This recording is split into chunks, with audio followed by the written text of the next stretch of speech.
Hi, thanks for joining me. In this video, we are going to do a balance challenge exercise. Here at Vida Wellness, we spend lots of time standing on one leg. And standing on one leg just by itself is a great balance exercise. But we need to also find time to add different challenge, variety, progression to it. Partly because otherwise we're going to get bored, you're going to get bored, but also our muscles and our balance systems are going to get bored. And we need to keep challenging them, surprising them, and adding different things into the mix. So before we, just a reminder of our sort of one leg stand posture, which I know sounds silly because just stand on one leg, but we could stand on one leg like this, kind of slouchy, or we can transfer our weight, pull up really tall, be really active in that hip, really nice posture, and get so much more out of it, which is what we're looking for. So we need something to hold on to just in case we feel unsteady. You can just have your fingertips. It can be in front of you. It can be to the side. You don't need to grip on tight. We're going to transfer that weight, pull up nice and tall. We can just keep the toes off the floor. We can lift the knee right up, whatever feels good. Nice posture, good. And then here, what we're going to do, we're going to, in our heads, do the, let's see, we're going to do the 17 times table. So working our way up, you can do it out loud. I'll try and do mine in my head.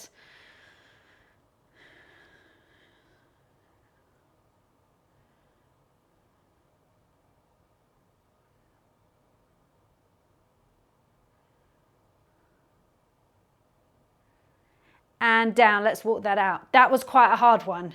I didn't get very far with that, so don't worry if you didn't. It's not about how far we get with the mental bit of it at all.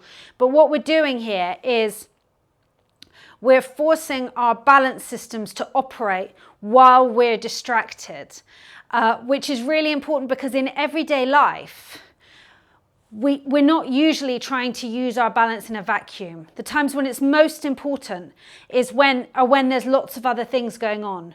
So perhaps you're at home, you're cooking, someone rings on the doorbell, there's a pet on the floor in the way, you're out, you're carrying shopping bags, you're tired, there's lots of noise and things going on, you're walking down the street, there's kids on scooters, there's cars honking, you're trying to see if your bus is coming.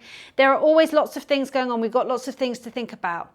And at those times when we need to use our balance, we need our balance systems to kick in, even if we're not really consciously trying to use our balance. So that's why we do these balance exercises where we're also focusing on something else. So we're going to do the other leg now. So transfer the weight, pull up nice and tall, use the support if you need to, but just keep your fingertips nearby if you don't.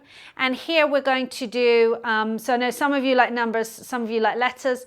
So we're going to do an alphabet one. We're going to start at M in the alphabet and try and work our way backwards towards A, which sounds obvious because we've known the alphabet since forever, harder than you think. And if you want to add extra challenge to this, you can close your eyes, but make sure you've definitely got that support right there. Let's go.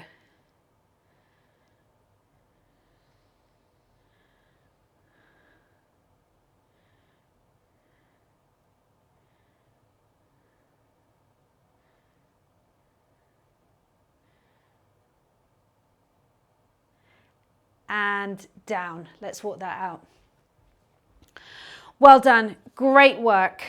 So those are just two examples of how we can progress a one leg stand, add some mental challenge, which is good for our brains anyway. We want to be doing everything we can to stimulate our brains, to improve our brain fitness for today and our brain health for the long term. Also forcing our balance systems to operate without us, consciously thinking about it so much, because that's how we need them in everyday life when we're out and about. I hope you enjoyed doing that exercise. Thanks so much for joining me. Take care.